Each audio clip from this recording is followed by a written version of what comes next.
බුදුදහමේ පරම ගැඹුරුතන් විස්තර කරන රූප පරමාර්ථයත් නූතන භෞතික විද්‍යාවේ මූලික සිද්ධාන්තයක් වන ආලෝකයත් කියන මේ දෙක එකිනෙකට මුණ ගැසෙන හරිම සියුම්ම තැනක් තමයි අද දවසේ අපි කතා කිරීමට නියමිතව තිබෙන්නේ. එනිසා මේ කාරණය ඊටාම සියුම්ම බොහොම අවධානයෙන් යුතුව අසා සිටීම වැදගත්. මුලින්ම අපි අභිධර්මයේ පැත්තෙන් මේ කාරණය දෙස පොඩ්ඩක් නිරීක්ෂණය කරොත් එහෙම සාමාන්‍ය ලෝකයේ අපි හිතන් ඉන්නේ මොකද්ද? ඇහැට ඇස්සරපු සැනින්ම රූපයක් පේනවා. ඉබේ සිදුවනවා වගේ දෙයක්. නමුත් ධර්මයට අනුවගත් කල ඊටාම සංකීර්ණ ක්‍රියාවලියක් තමයි එහි අඩංගු වන්නේ. අභිධර්මයේ සඳහන් වන්නේ මේ දැකීම කියන සිද්ධිය සිදුවීමට නම් කාරණා හතරක් එකතු වෙන්න ඕන. ඒවා හේතුන් හැටියට චක්කු ප්‍රසාදය, රූපය, ආලෝකය සහ මනසිකාරය. මේ පිළිබඳ වැඩිපුර අධ්‍යයනය කිරීමට යමෙක් කැමති නම් අත්තසාලිනී අටුවාව අධ්‍යයනය කිරීම සුදුසුයි. පළවෙනි කාරණය චක්කු ප්‍රසාදය. චක්කු ප්‍රසාදය කියලා කියන්නේ මේ අපිට එළියෙන් පේන්න තියෙන මස් ඇස කියන මාංශ පේශියට නෙවෙයි. අපි කතා කරන්නේ ඇස ඇතුලේ තියෙන රූපයක් ග්‍රහණය කරගන්නට පුළුවන් ශක්තියක් ඇති තාම සියුම් ස්වභාවයක් ගැන. මේකට අපි කියනවා ධර්මයේදී ඔපයක් කියලා. හරියට කණ්ණාඩියක වගේ. ඔපය. රූපය වැදෙන්න පුළුවන් තැනක්. මේ චක්කු ප්‍රසාදය කියන එක විද්‍යාවෙන් අපි ගලපන්න උත්සාහ කරොත් එහෙම අපිට මේ ඇසේ දෘෂ්ටි විතානයේ මත තියෙනවා රොඩ්ස් සහ කෝන්ස් කියලා සෛල. ඒ සෛල තමයි අපිට චක්කු ප්‍රසාදයට සමාන කරනවා නම් කිරීමට හැකියාවක් තියෙන්නේ. ඊළඟට රූපය. අභිධර්මයේ සඳහන් වනවා රූපාරම්මණයක් යනු ඇසට ගැටෙන වර්ණ සටහන පමණයි කියලා. ඒ හැරෙන්න මුළු වස්තුවක්ම නොවේ කියලා. එතකොට මේක භෞතික විද්‍යාවට අනුව අපි රූපය හඳුනා ගන්න උත්සාහ කරොත් එහෙම මේ රූපය භෞතික විද්‍යාවේදී හඳුන්වන්නේ විද්‍යුත් චුම්බක තරංග මාලාවක්. අපි කියනවා ඉලෙක්ට්‍රොමැග්නටික් ස්පෙක්ට්‍රම් එකක් කියලා. ඒ වගේ කලාපයක් ඇති ඊටාම පටු ස්වභාවයක්. විද්‍යාවේ පවසන්නේ අපි දකින්න වස්තුවක් නොවේය. එම වස්තුවෙන් පරාවර්තනය වන නිශ්චිත තරංගායාමයක් පමණයි කියලා. වේව් ලෙන්ග්ත් එකක්. මේ භෞතික විද්‍යාවේදී කතා කරනවා පරාවර්තනය සහ අවශෝෂණය කියලා කතාවක් මේ පිළිබඳ කතා කිරීමේදී. ඒ කියන්නේ යම් වස්තුවක් අපට රතු පැහැයෙන් පෙනෙන්නේ එම වස්තුව අනෙක් සියලු වර්ණ අවශෝෂණය කරගෙන රතු වර්ණයට අදාළ තරංගායාමය පමණක් පරාවර්තන කරන බැවින් කියලා. අපි දන්නවා සුදු පාට ඇතුලේ අපි දන්නවා දේ දුන්නේ වර්ණ තිබුණා කියලා ආලෝකය මත. හරිද? එතකොට මේ ආලෝකයන්ගෙන් රතු පාට නම් පරාවර්තනය කරන්නේ අපිට දර්ශනය වන්නේ මේ මලක් හෝ යම් කිසි දෙයක් ඒක රතු පාටින් පමණයි. ඇයි ඉතුරු වර්ණයන් සියල්ලම අවශෝෂණය කරගන්නා හේතුවෙන්. ඒ වගේම අභිධර්මයේදී රූපය ඝට්ටණය වීම ලෙස හඳුන්වන්නේ මෙම ආලෝක ශක්තිය චක්කු ප්‍රසාදය මත ගැටීම. ඝට්ටණය කියන එකට අපි හඳුන්වලා දෙනවා සම්පටික කියලා වචනයෙන්. ඒ සම්පටික කියලා වචනය කියන්නේ ගැටෙන ස්වභාවය සහිත කියන එක තමයි හි අර්ථය පාලි වචනේ. එතකොට රූප 28න් රූප 12ක්ම සම්පටික රූප ලෙස තමයි හඳුන්වා දෙන්නේ. ඒ කියන්නේ මේවට තවත් දෙයක් ගැටීමේ හෝ හැපීමේ හැකියාවක් තිබෙන නිසා. එතකොට ප්‍රසාද රූප 5යි, අස කන නාසය දිවකය, ගෝචර රූප 7යි. වර්ණ ශබ්ද ගන්ධ රස ස්පර්ශ කිව්වයින් පස්සේ පඨවි තේජෝ වායෝ අන්තර්ගතයි. එතකොට එතන 7යි, අතන 5යි 12යි. එතකොට අභිධර්මයට අනුව සියලුම රූපවල ඝට්ටනයක් සිදුවන්නේ නැත. උදාහරණයක් වශයෙන් අපි ගත්තොත් එහෙම ආකාශ ධාතුව. ආකාශ ධාතුව කියලා කියන්නේ හිස් අවකාශය. කිසිවක නොගැටෙන අප්පටික රූපයක්. සප්පටික සහ අප්පටික කියලා වචන දෙකක් ඔබට ඇහෙන්නේ නැති දැන්. එතකොට මේ ඝට්ටනය සිදුවීමට නම් බාහිර රූපය සහ අභ්‍යන්තරයේ ඉන්ද්‍රිය කියන දෙකම ගැළපිය යුතුයි. එතකොට මේ අපි ඉස්සර සඳහන් කර හේතු හතරේ ඝට්ටනය නිසා තමයි ඇසිපිය හෙළන සැනින් චිත්තක්ෂණ කෝටි ගාණක් ඉපදිලා අපි හිතන්නේ මම රූපයක් දැක්කා කියන හැඟීම අප තුළ ඇතිවන්නේ. එතකොට එක සහ දෙක කතා කරා තුන්වෙනි එක ආලෝකය වශයෙන්. හරිද? ආලෝකය. රූපයයි ඇසයි කියන දෙකම තිබුණත් ඒ දෙක සම්බන්ධ කරන්න මාධ්‍යයක් තියෙන්න ඕන. ඒ මාධ්‍ය තමයි ආලෝකය. ආලෝකය නැත්නම් දැකීමක් නැත. අන්ධකාරයේ රූපං නපඤ්ඤායති කියලා තමයි සඳහන් වන ධර්මයේ. එතකොට භෞතික විද්‍යාව අනුව ගත්තොත් එහෙම ආලෝකය කියලා කියන්නේ ෆෝටෝන ධාරාවක්. ඊටත් අමතරව අභිධර්මයේ ආලෝකය ප්‍රත්‍යක් ලෙස හඳුන්වීම තුළ අපිට පැහැදිලි විය යුතු රූපය සහ ඇස අතර මාධ්‍යයක් තිබිය යුතුමයි. යා කිරීමට. ඊළඟට හතරවෙනි කාරණේ හැටියට මානසිකාරය. ඒ කියන්නේ අවධානය. දැක්කත් අවධානය තියෙන්න ඕන. නිකමට හිතන්න. රූපය ඇස ඉස්සරහා තියෙනවා. ආලෝකයක් තියෙනවා. ඇසත් හොඳට පේනවා. හැබැයි හිත වෙන කොහේ හරි ගැඹුරු කල්පනාවක තිබුණොත් ඇස ඉදිරිපිට තියෙන දේ පවා පේනවද? නැත. පේන්නේ නැහැ. එතකොට රූපය ඇසට ගැටුණට මානසිකාරය එතන නැති නිසා දැකීම සිද්ධ වන්නේ නැත. ස්නායු විද්‍යාවේදී නියුරෝසයන්ස් වල මොළයේ තියෙනවා තෙලමස් කියලා එකක් කියලා කොටසක්. ඒ මගින් තමයි තොරතුරු පෙරීම සහ අවධානය යොමු කිරීම සිදු කරන්නේ කියලා තමයි විද්‍යාව හොයාගෙන තිබෙන්නේ. ඒක බොහෝ දුරට අපි කියන මානසිකාර්ය පංචද්වාර වර්ජනයේ සිදුවන අන්නේ කාර්යයට බොහෝම සමානයි.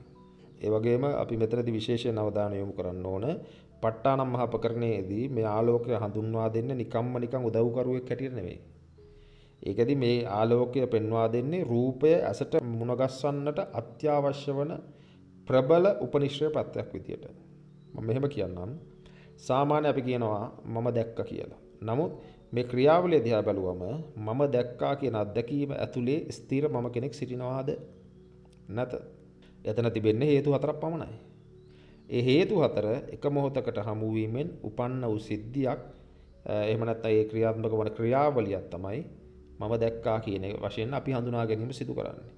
අන්න ඒකට තමයි මේ ධර්මතාවය පටිච්ච සමුප්පාදයක් කියලා කියන්නේ. හේතුන් නිසා හට ගැනීමක්. අන්න ඒකම තමයි මේක අනාත්ම දර්ශනයක් බවට පත්වන්නේ. ඒක නිසා යමෙක් දැකීම කියන දේම විමර්ශනය කරලා දකින්න කෙනෙක් ඉන්නවා කියන මෝහයෙන් ඉවත් වුණා කියන්නෙම ඔවුන් නිවනට පාර සොයාගත්තා කියලා වගේ සිද්ධියක්. ඒ වගේම තවදුරටත් කියනවා නම් ධර්මයේ හැටියට ඇස එහෙම නැත්නම් අපි කියන චක්කු ප්‍රසාදය හඳුන්වන්නේ අසම්පත්ත ඉන්ද්‍රියක් ලෙස. ඒකේ තේරුම නොපැමිණ ගන්නා. ඒ කියන්නේ වස්තුව ස්පර්ශ නොකරම අරමුණු ගන්නා ඉන්ද්‍රියක් කියන එකෙන්. දැන් අපි ගමු උදාහරණයක් වශයෙන් අපේ දිවට යම් රසයක් දැනෙන්න නම් මොකද වෙන්න ඕන? ඒ කෑම ටිකක් දිවේ ගෑවිය යුතුයි. ඒ කියන්නේ සම්පත්ත විය යුතුයි. එහෙම නැතුව රස දැනෙන්නේ නැත. අපේ කයට ස්පර්ශයක් දැනෙන්න නම් සිනිඳු බවක් දැනෙන්න, රළු බවක් දැනෙන්න ඒ වස්තුව ඇඟේ ගෑවිය යුතුමයි. නොයසේනම් කිසිම ස්පර්ශයක් දැනෙන්නේ නැත. ධර්මයේ හැටියට ගත්තොත් තේජෝ ධාතුව ප්‍රමුඛ රූප කලාපයන් විසින් තමයි මේ සම්බන්ධය හදලා දෙන්නේ අපිට. එහෙනම් මේකෙන් ලැබෙන පළමු නිගමනය මොකක්ද? අපිට එීමට හැකි අපේ මේ දෘෂ්ටි ලෝකයම පවතින්නේ ආලෝකය මතයි. අපි බැලුවොත් විද්‍යාවෙත් අපිට මේ කියන කතාව ගැන ඔවුන් කරන කතාව ඉතාම ගැඹුරුයි. විද්‍යාවේ හඳුන්වන්නේ ඔබ කිසිවිටකත් බාහිර වස්තුව දකින්නේ නැත. අපි ක්‍රියාවලිය දිහා බැලුවොත් එහෙම සූර්යාගෙන් හෝ යම්කිසි ආලෝක ප්‍රභවයකින් එන ආලෝක අංශු අපි කියනවා ෆෝටෝන කියලා ඒවට යම් වස්තුවක් මත ගැටෙනවා. එම වස්තුව සෑදී ඇති පරමාණුක ව්‍යුහය අනුව එම පැමිණි ආලෝක තරංග වලින් කොටසක් ඒ වස්තුව විසින් උරා ගන්නවා. Tamanට අනවශ්‍යයි කියලා හිතන ඉතිරි තරංග ආයාමය වස්තුව විසින් පිටතට විසි කරනවා. අන්න ඒ විසිකරන දත්තයන් ටික තමයි අපි අල්ලගන්නේ. අල්ලගෙන අපි රැවටෙන්නේ අන්න එතනදී. උදාහරණයක් වශයෙන් අර අපි ඉස්සෙල්ලා කියපු රතු මල ගත්තොත් එහෙම ඇත්තටම විද්‍යාත්මක එතන මොකක්ද උනේ කියලා විමසලා බලුවොත් එහෙම මල මතට ආලෝකය නිල් කොළ වැනි සියල්ලම මලෙන් විසින් උරා ගන්නවා.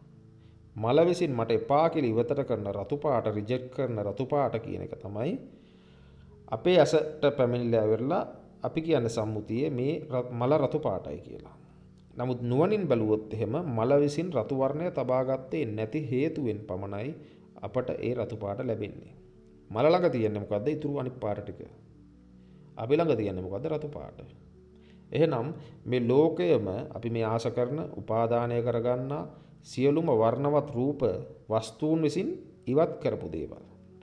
ඕ මතක තබා ගන්නකොට භාගතුන් වහන්සේ වදාළේ පංච උපාදානස්කන්ධයෙන් ගැලවීමට. ඒ වගේම භාගතුන් වහන්සේ සඳහන් කරනවා රූපයක් කොතරම් ඝනකම වුවත් ඒක සැදී තිබෙන්නේ රූප කලාප වලින් කියලා. මේ රූප කලාප වල තියෙන කුඩාම ඒකකය තමයි සුද්ධාෂ්ටක කියලා හඳුන්වා දෙන්නේ. ඒ සුද්ධාෂ්ටක වල අංග 8ක් පවතිනවා. මොනවද? පඨවි, ආපෝ, තේජෝ, වායෝ, වර්ණ, ගන්ධ, රස, ඕජා. දැන් මේ කතාව භාගතුන් වහන්සේ වදාළ වසර 2500කට ප්‍රථම 2600කට ප්‍රථම ඒක නූතන ක්වොන්ටම් ෆිසික්ස් වල පවා සොයාගෙන තියෙනවා. විද්‍යාඥයන් සොයාගෙන තියෙන්නේ මොකද්ද? පරමාණුවකින් 99.99999ක අගයක ඒ අගය තුල පවතින්නේ හිස් අවකාශයක් කියලා. ඒතර ඉතුරු වෙලා තියෙන්නේ මොනවද?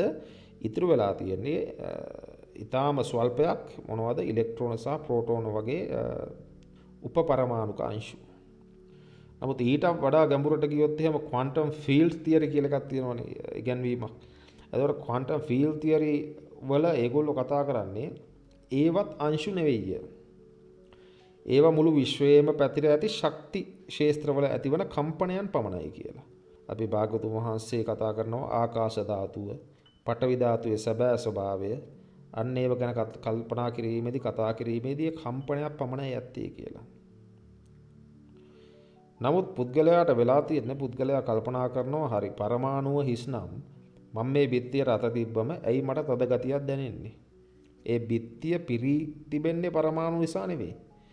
බිත්තියේ තියෙන පරමාණු සහ අතේ තියෙන පරමාණු එකිනෙක ලංවීමේදී ඒකේ තියෙන ඉලෙක්ට්‍රෝන අතර ඇතිවන විදුලි විකර්ෂණ බලය නිසා තමයි අපිට එහෙම තද ගතියක් දැනෙන්නේ. හරියට අපි හිතන්නකො කාන්දම් කෑලි දෙකක් එක පැත්තකට ලං කරනකොට එක පැත්තකින් තල්ලු කරනවා වගේ වැඩක් තියෙන්නේ. අන්න ඒ වගේ තද ගතිය. ඒ සිදුවන විකර්ෂණය ඒ තල්ලුවට තමයි අපි කියන්නේ තද ගතිය කියලා. නැත්නම් අපි කියන එකට පටවි ගතිය කියලා ධර්මයට අනුව. අන්න ඒ හේතුවෙන් තමයි ලෝකයේ හිස් බව භාගතුන් වහන්සේ දැක්කේ. එතකොට අපි අවකාශය ගැන කතා කර නිසා මේ ක්‍රියාවලියේම අවසාන කොටස හැටියට කාලය ගැන පොඩ්ඩක් විමර්ශනය කරොත් එහෙම මෙතනදී ප ဋ ාණ ප්‍රකරණයේ සඳහන් කරන පුරේජාත ප්‍රත්‍ය කියලා එකක් මැදිහත් වීමක් සිද්ධ වෙනවා. පුරේජාත කියලා කියන්නේ මොකද්ද? පෙර හටගත් කියන එක. එතකොට ධර්මයට අනුව චක්කු විඥාණය එහෙම නැත්නම් මේ දැකීම හට ගැනීමට නම් ඊට මොහොතකට පෙර චක්කු ප්‍රසාදයත් රූපයත් හටගෙන තිබිය යුතුමයි. හේතුව ඵලයට වඩා పూర్වගාමී විය යුතුයි. එතකොට ඒ විෂය විද්‍යාවේදී තහවුරු කරන්නේ ආලෝකයට ගමන් කිරීමට කාලයක් ගතවනවා. ආලෝකයේ වේගය කීයද? තප්පරයට කිලෝමීටර් ලක්ෂ 3ක් පමණ වෙනවා. හරිද? එතකොට ඇසට වැදුණු ආලෝකය ස්නායු ආවේගයක් ලෙස මොළයේ දෘශ්‍ය කලාපයට ගමන් කිරීම සිදුවනවා. මොළය එය සකස් කිරීමට තවත් මිලි තප්පර ගාන සාමාන්‍යයෙන් මිලි තප්පර 13ත් 100ක් අතර ප්‍රමාණික කාලයක් ගත වෙනවා කියලා සඳහන් කරගෙන තියෙනවා. දැන් ඔබ හිතන්න අභ්‍යවකාශයේ ඈත පිහිටි තරු දිහා අපි බලනවායි කියලා. නමුත් ඇත්ත වශයෙන්ම ඕක අතීතයේ දෙස බැලීමක් වගේ ක්‍රියාවක් තමයි අපි කරන්නේ. මොකද අපි මේ දකින සමහර තරු විනාශ වෙලා තම විශාල සංඛ්‍යාව වර්ෂ පහුවෙලා වසරවා. නමුත් එහි ආලෝකය තාම පෘථුවිය වෙත ළඟා වෙනවා. ඒ ළඟා වැඩි ඕනේ ඉරේලිය වටෙන්නත් රටක කාලයක් ගත වෙනවනේ අපිට දර්ශනය වෙන්නේ. එතනින් පිටත් වෙලා මෙතනට ළඟා වීම ඒ තරම් කාලයක් යනවා. ඒතර ඒ කාලය මත තමයි අපි දැනගන්නේ මෙහෙම එකක් වෙනවයි කියලා. ඒතර ඒක එතනින් පිටත් වෙන්නේ මේ වෙලාවේද නැත. ඒක පිටත් වෙලා ගොඩක් වෙලා. ඒ කියන්නේ ඒ වගේම තමයි අපි යමක් දකින මොහොත වන විට බාහිර රූප කාලය අතින් පරණ වෙලා ඉවරයි. ඒ වගේ අපි අර ධර්මයයි විද්‍යාවෙන් නැවත පොඩ්ඩක් කලපලා බැලුවොත් එහෙම බෞද්ධ මතය තමයි රූපයක ආයුෂ කාලය චිත්තක්ෂණ 17යි කියලා ඔබ දන්නවා. සිත රූපය අරමුණු කරගන්නා සෑම වෙලාවටම රූපය ජරාවට පත් වෙමින් තිබෙන්නේ. විද්‍යාත්මක මතය මේ විශ්වයේ කිසිම කෙනෙක් වර්තමානය දකින්නේ නැත. අපි ජීවත් වෙන්නේ නිරන්තරයෙන් අතීතයක. අපි දකින්නේ සිදුවී අවසන් වූ දේවල්. ප්‍රමාද වූ දත්ත වාර්තාවක් පමණයි අපි වෙත ලැබෙන්නේ. එතකොට අපි මේ ලෝකය කියලා හඳුනාගන්නේ පරමාර්ථ වශයෙන් ස්ථිර පවතින දෙයක් නොවේ කියලා ඔබට තේරෙන්න ඕන. ඒක ආලෝකය එහෙම නැත්නම් තේජෝ ධාතුව කියන බලවේගය විසින් ශූන්‍ය වූ අවකාශය තුල මාව පෙන්වන මායාවක්. සැබෑ රූපය කියන්නේ අපට පෙනෙන වර්ණවත් දේ නෙවෙයි. ඒක ෂණයක් පාසා ඉපදෙනවා ෂණයක් පාසා මැරෙනවා. ඒ කියන්නේ උපාද තිති භංග කියන අවස්ථාවන් වලට යටත් වෙලා තියෙන ශක්ති ධාරාව. එතකොට ආලෝකය නැමැති මායාකාරය හිටියේ නැත්නම් අපිට මේ ලෝකය කියන සංකල්පය ගොඩනගා ගන්න කිසිසේත්ම විදියක් නැත. ඒකයි ඔබ බොහෝ විට අසා ඇති අංග විකල තත්වයක පසුවන පුද්ගලයෙක්ට නිර්වාණ අවබෝධය කිරීම නොහැකි කියලා අසා ඇති. ඒකට හේතුව තමයි ඔවුන්ගේ මායාව සම්පූර්ණ නැත. ඔවුන්ගේ ඇස අන්ධ නම්, කන බිහිරි නම්, නාසය මොකක්ද ප්‍රශ්නයක් නම්, දිවේ ප්‍රශ්නයක් නම්, කයේ ප්‍රශ්නයක් නම්, මනේ ප්‍රශ්නයක් නම්, මානසික ආබාධයක් තියෙන පුද්ගලයෙක් නම් උපතින්ම ඒ පුද්ගලයාගේ මායාව සම්පූර්ණ නැති නිසා තමයි ඔවුන්ට මායාවෙන් ගැලවීමට නොහැකි වන්නේ. මේ එතකොට අපි තේරුම් ගන්නවා ලින්දට වැටෙන්නම ඕන ලින් කටෙන් ගොඩ වෙන්න නම්. ඒ කියන්නේ අපිට මායාව පේන නිසාම තමයි මායාව හඳුනා ගැනීමට හැකියාවක් තියෙන්නේ. මායාව හඳුනා ගන්න නිසාම තමයි මායාවෙහි යථාර්ථය වටහා ගැනීමට හැකියාවක් තියෙන්නේ. යමෙක් මායාවේ යථාර්ථය වටහා ගත්තොත් තමයි මායාවෙන් ගැලවෙන්න ඕන කියලා අදහසක් එන්නේ. ඊට පස්සේ තමයි මේ පිළිබඳ ක්‍රියාත්මක වීම සිදුවන්නේ.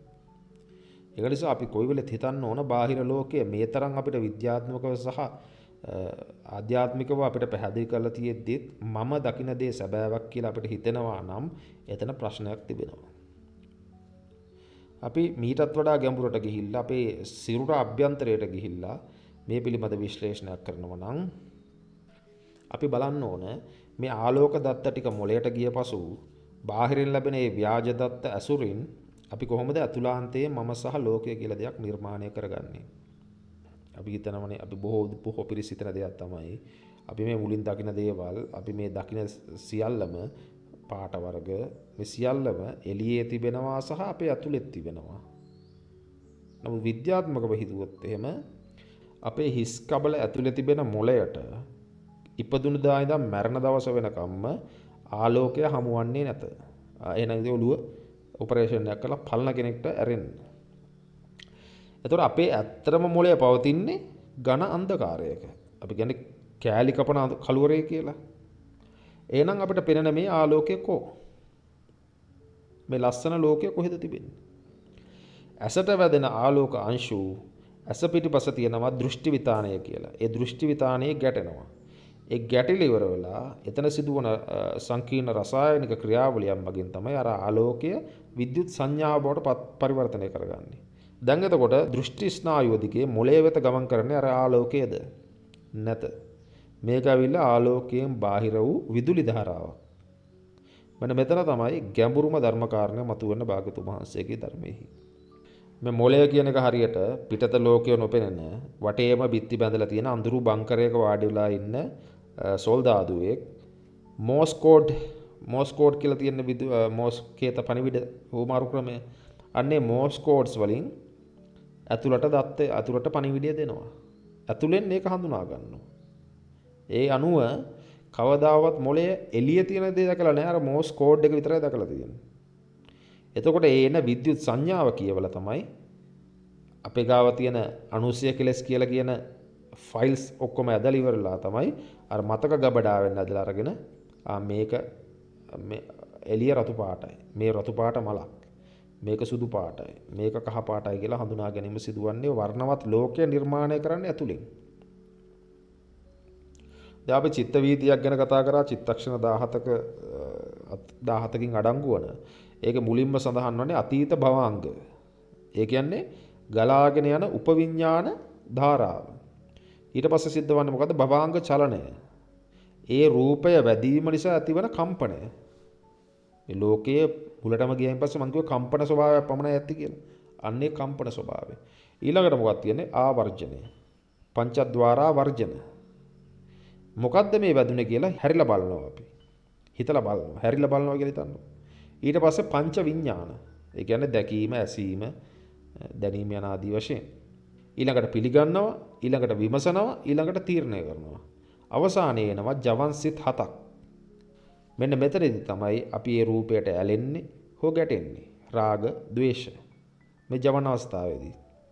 ඔබ හිතන්න මේක විද්‍යාත්මක තේරුම් ගැනීම සඳහා අපි කිව්ව මෙහෙම ෆිල්ම් එකක් ගන්නවා චිත්‍රපටයක්. ඒ චිත්‍රපටයේ අපි කියනවා ෆ්‍රේම් රේට් එක 24ක්. හෝ ඊට වැඩි වේගයක් කියලා හිතන්නකෝ. ඒ අනුව ගලා යනකොට අපේ ඇසට සහ මොළයට බැරි වෙනවා ඒ අතර තියෙන හිඩස හඳුනා ගැනීමට.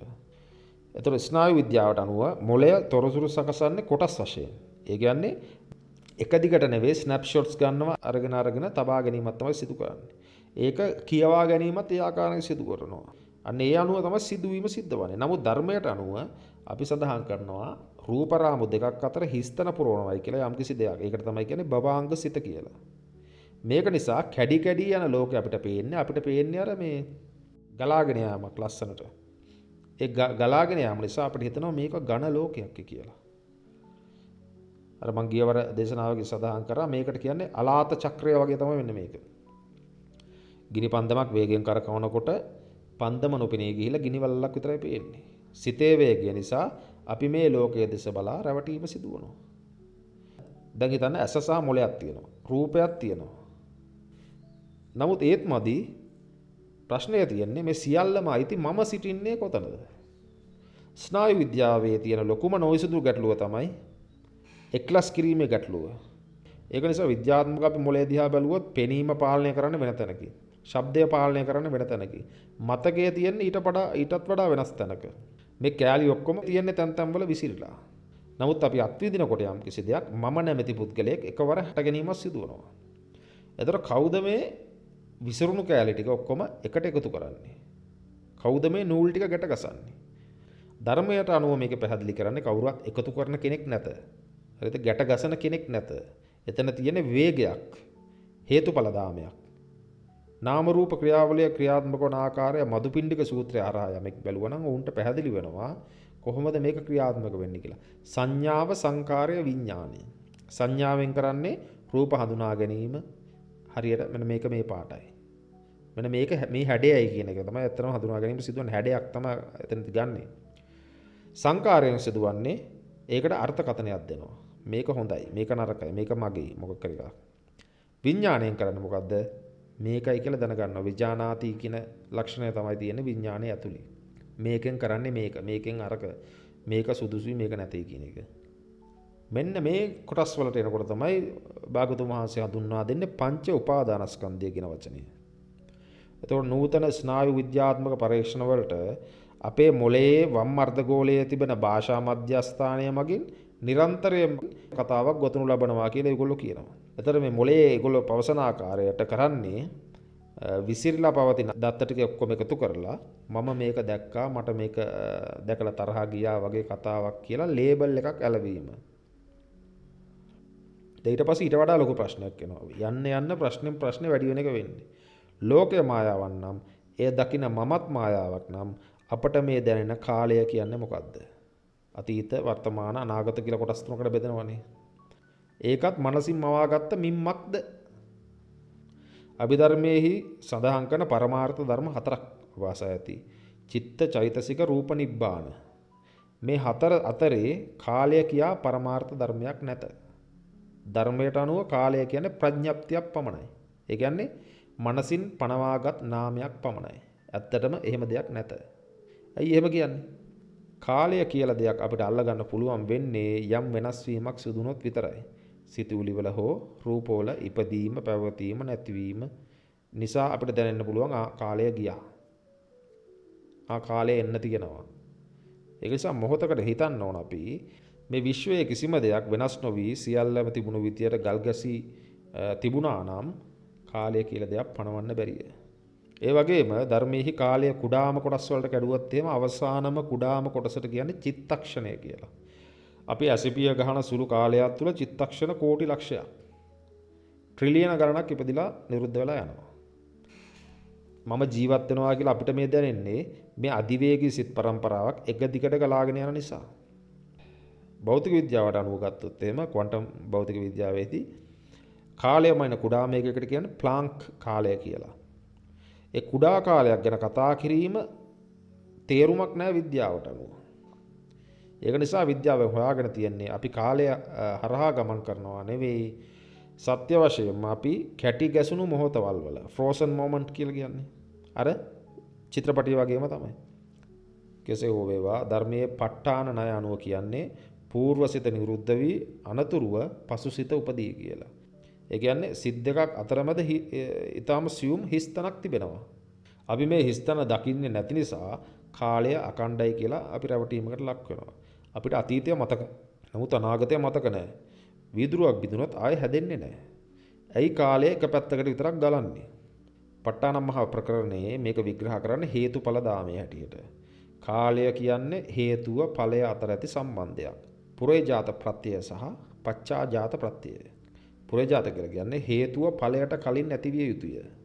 උදාහරණයක් ලෙස ඇස සහ රූපය කලින් තිබිය යුතුයි. දැකීම පසුව සිදුවන සිද්ධියක්. පච්චාජාත කියලා කියන්නේ පසුව උපදින ධර්ම.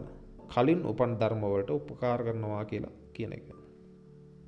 භෞතික විද්‍යාවේදී මේක හඳුන්වා දෙන්නේ බ්ලොක් යුනිවර්ස් කියලා. මේ සංකල්පය ඊටාම වැදගත්. එතකොට තාපගති විද්‍යාව එහෙම නැත්නම් අපි කියනවා තර්මෝඩයිනමික්ස් වල හැර අනෙක් බොහෝ භෞතික විද්‍යා න්‍යායන්ට අනුව ඔවුන් පවසන්නේ අතීතය වර්තමානය සහ අනාගතය කියන තුනම දැනටමත් පවතින දෙයක් ලෙස තමයි සලකන්නේ. හරියට මේසයක් උඩ දිගහැරලා තියෙන සිතියමක් වගේ. සිතියමේ මුල සහ අග දැනටමත් තිබෙනවා. අපි කරන්නේ මොකද්ද? අපි කරන්නේ ඒ සිතියම උඩින් ටෝච් එක ගහගෙන යනවා. ඒ ටෝච් එකට පෙනෙන මානය තමයි වර්තමානය කියලා. මේක ධර්මයට අනුවගත් කල ඔබේ අතීත කර්ම ශක්තිය විසින් ඔබේ අනාගත විභවය සකස් කර අවසానයි. සිතියමේ පාරවල් ලකුණු කරලා ඉවරයි. නමුත් ඔබ මේ වර්තමාන මොහොතේ ගන්නා යම්කිසි තීරණයක් වේ නම් යම්කිසි චේතනාවක් වේ නම් අර සිතියමේ කුමන පාරේ යනවාද කියලා අපිට තීරණය කිරීමට හැකියි. අන්න එතන අපේ නිදහස තියෙන්නේ. එතකොට අපේ ඊළඟ ප්‍රශ්නේ අපිට එන එක තමයි රූප පවතින්නේ කොහේද? උත්තරය තමයි අවකාශයේ. ඒ කියන්නේ රූප කලාප දෙකක් එකිනෙක නොගෑවි වෙන්කර තබන සීමාව තමයි අවකාශය. එතකොට අවකාශය කියන්නේ අපේ මනස විසින් මම සහ බාහිර ලෝකය වෙන්කර ගන්නා මනක්කල්පිත දුරක්. මේක විද්‍යාත්මකව පහදන්නේ ක්වොන්ටම් පැටලීම කියලා. ක්වොන්ටම් එන්ටැන්ගල්මන්ට් කියලා. විශ්වයේ කෙළවරවල් දෙකක ඇති අංශු දෙකක් එකිනෙකට සම්බන්ධය. එක් අංශුවක් වෙනස් කළ සැනින් ආලෝක වර්ෂ මිලියන ගණනක් ඈතින් තිබෙන වුණත් අනෙක් අංශුවත් ඒ මොහොතේම වෙනස් වෙනවා. මැද තියෙන අවකාශයට පුළුවන් වුණා දේ පණිවිඩය නවත්වන්න බැරි වුණා. එතනදී දුර සහ වේගය කියන්නේ තනි බොරු. ඔබ අහලා තියෙනවා ධර්මයේහි වක්කල අතක් දික් කළ සැනින් සක්දෙවිඳුගේ මාලිගයේ භාගතුන් වහන්සේ පෙනී සිටියයි කියලා. රහතන් වහන්සේලා වක්කල අතක් දික් කළ සැනින් මේ කොනෙන් මේ කොනට ගියා කියලා. රෝහිතස්ස සූත්‍රයේ එහෙම තියෙන 이르දි ප්‍රතිහාරය ලැබපු පුද්ගලයන්නේ රෝහිතස්ස ධර්මයට එන්න කලින්. ඔහු කියන්නේ ලෝකයේ කෙලවරණ තෙක් මම ගියා මෙන්න මෙච්චර පියවරවන්ත වුණා කියලා. ඒකට සතපුම් ගාණක් එක පියවරක් සතපුම් ගාණක්. එහෙම කර කර ඉඳලා ලෝකයේ කෙලවර සොයන ගමන් වසර 100 අවසානයේ ඔහු මරණයටපත් වෙනවා. සොයන ගමන් භාගතුන් වහන්සේ යන කෙසේද මේකේ කෙලවර සොයන්නේ කියලා. ඔබ අසායතිනේ. ඒ අනුව 이르දියෙන් දහස් ගණන් ගව් දුර ෂණයකින් යනවයි කියන එක මැජික් එකක් නෙවෙයි. උන්වහන්සේ කරන්නේ මොකද්ද? අවකාශය කියලා තියෙන මේ දුර කියන මානසික මනක්කල්පිත ස්වභාවය මානසික සම්මුතිය ප්‍රඥාවෙන් බිඳ දමනවා. ඒක නිසා අපි මේ හිර වෙලා ඉන්න මේ සසර කාලය සහ අවකාශය නැමැති කූඩුවක්. කාලය කියන්නේ මොකද්ද? සිදුවීම් පෙළගසන මනසේ මිම්මක්. ඒක පරමාර්ථ සත්‍යයක් නෙවෙයි. වර්තමානය කියන්නේ මොකද්ද? අතීතයත් අනාගතයත් යා කරන මනක්කල්පිත ලක්ෂයක් පමණයි කියලා තමයි අපි ඉගෙන ගත්තේ දැන්.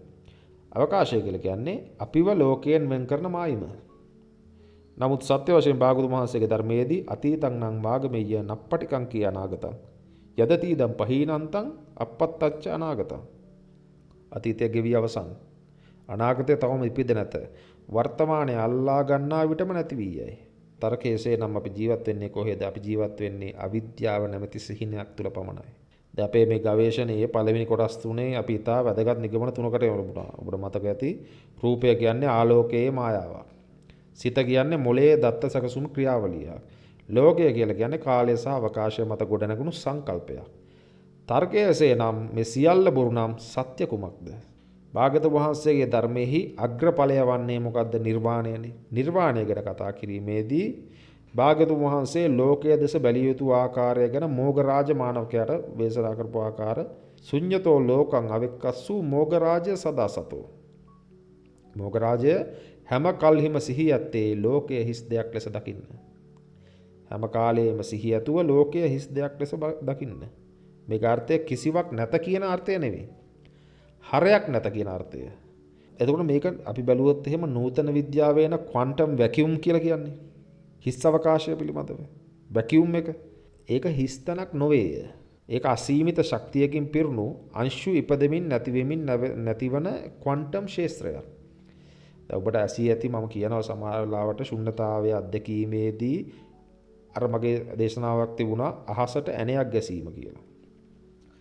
අහසේ කිසිවක් නැත. අපිට ඇණයක් ගසන්න පුළුවන්ද? බෑ. නමුත් අහසේ තමයි සමස්ත සක්වල විශ්ව මන්දාකිනි අනාදී සියලුම දේම අන්තර්ගත වෙලා තිබෙන්නේ. යමෙක් මම කිය ශුන්්‍යතාවයේ අත්දකිද්දී මේ මම කියන සංකල්පයෙන් තොර වීම පමණයි ඔහුට එහි ඒ කලාපයේ ට්‍රැවල් කරන්නට හැකියාව ලැබෙන්නේ. අසුරු සනක වේගයෙන් එතනක කරන්ට් එකක් වෙනම කරන්ට් එකක් සමග සම්බන්ධ වෙනවා කියලා.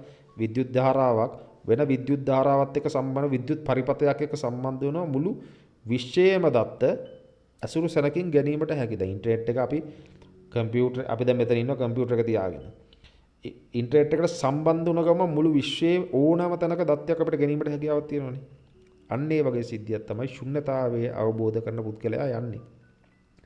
එතනට ගිය ගමන් පුද්ගලයාට කාලය කියන සංකල්පයක් නැත. මන්ද ඔහු කාලයෙන් ඉවත් වෙච්ච පුද්ගලයෙක් නිසා. ශරීරය කියලා සංකල්පයක් නැත.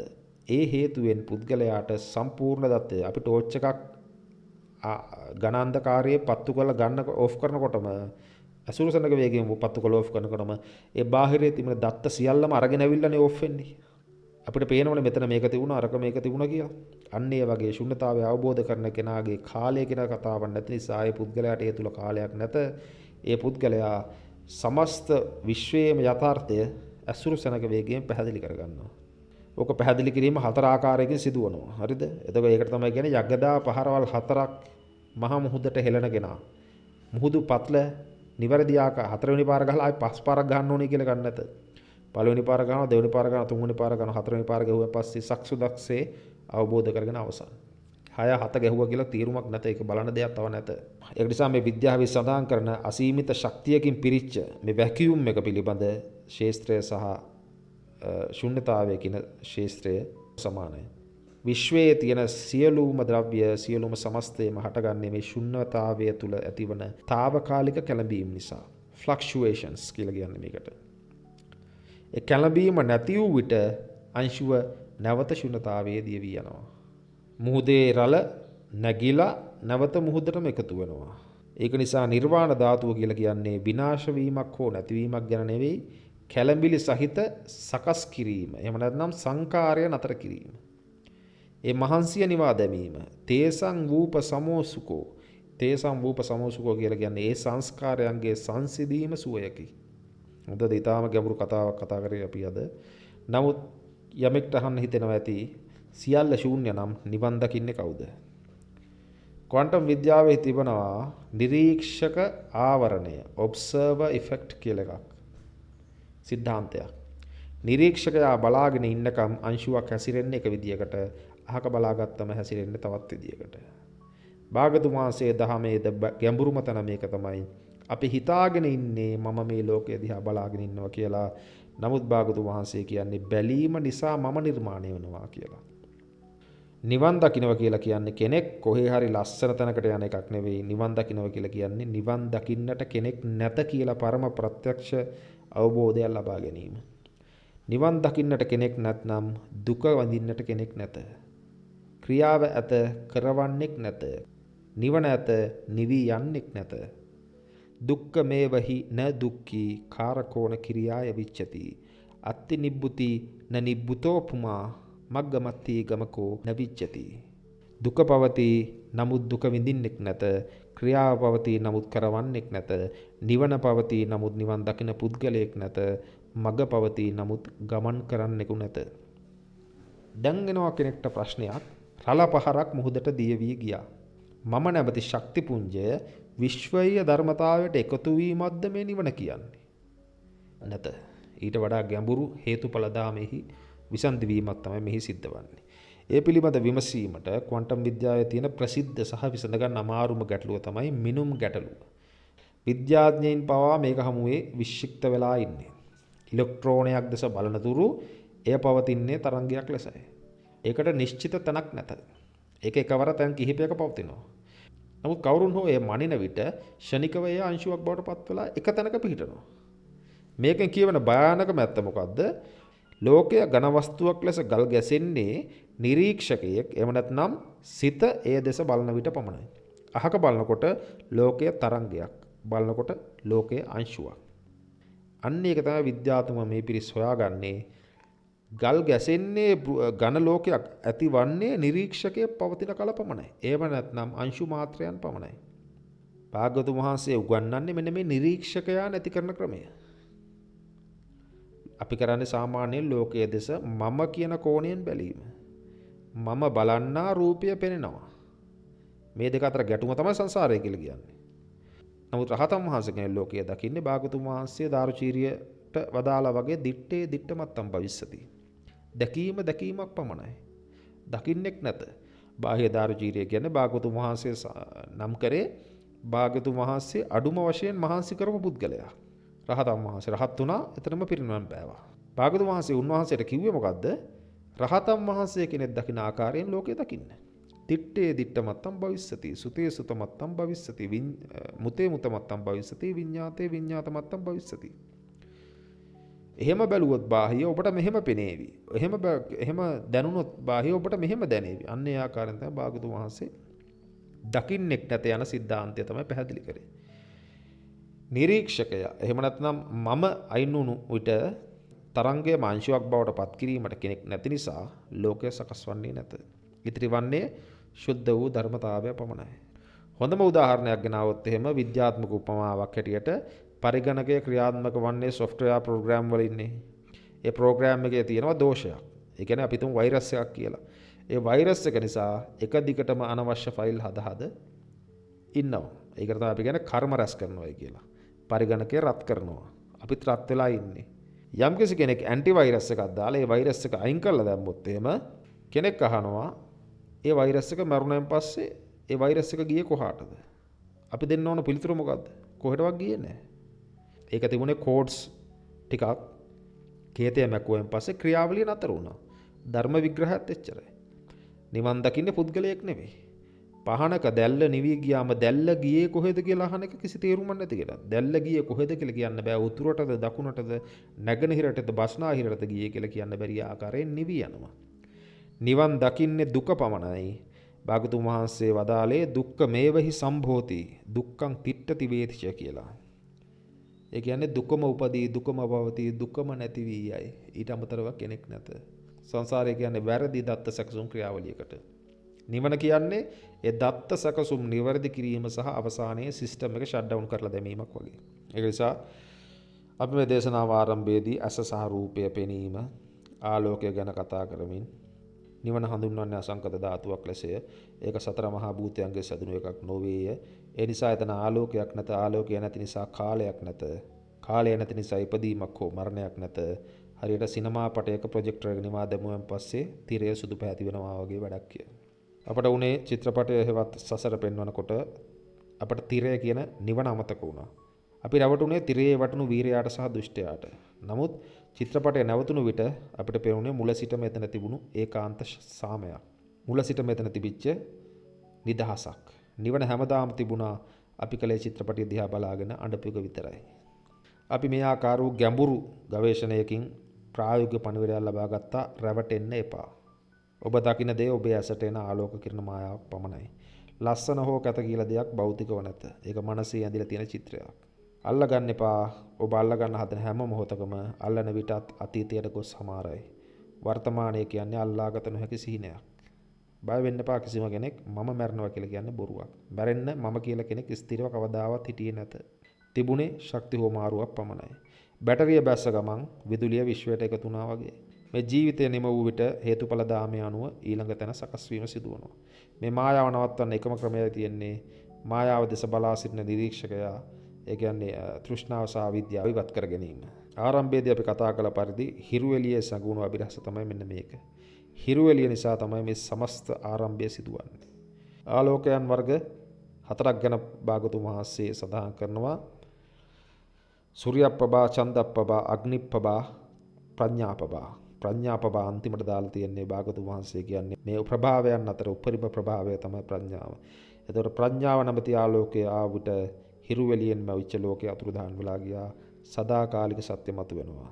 එම නිසා මෙම දීර්ඝ විග්‍රහයෙන් ඔබගේ ධර්ම ඥානය පුළු කර ගැනීමට හැකියාව ලැබුණා නම් විද්‍යාත්මකව ඒ පිළිබඳ වටහා දුන්න මම උත්සාහ කරා. ඒ පිළිබඳ ඔබ විමර්ශනය කරන්න පෞද්ගලිකව නැවතත් ඊට වැඩිය හොයලා බලන්න. ඒක නිසා ඔබ සියලු දෙනාටම විමුක්තිය සාක්ෂාත් කර ගැනීමට මේ ධර්මයේ උපකාරී වුණා කියලා මම හිතනවා. ඒක නිසා සියලු දෙනාටම හිස ගිනිගත් කෙනෙක් ගෙනිවන්න දඟලන්නේ යම්සේද අන්නේ ආකාර වූ නිවැරදි වූ වීරියක් වඩලා සියලු දෙනාටම නිර්වාණ අවබෝධය ලබා ගැනීමට මේ ශක්තිය ධෛර්යය ලැබේවා කියලා ප්‍රාර්ථනා කරනවා. සියලු දෙනාටම තෙරුවන් සරණයි.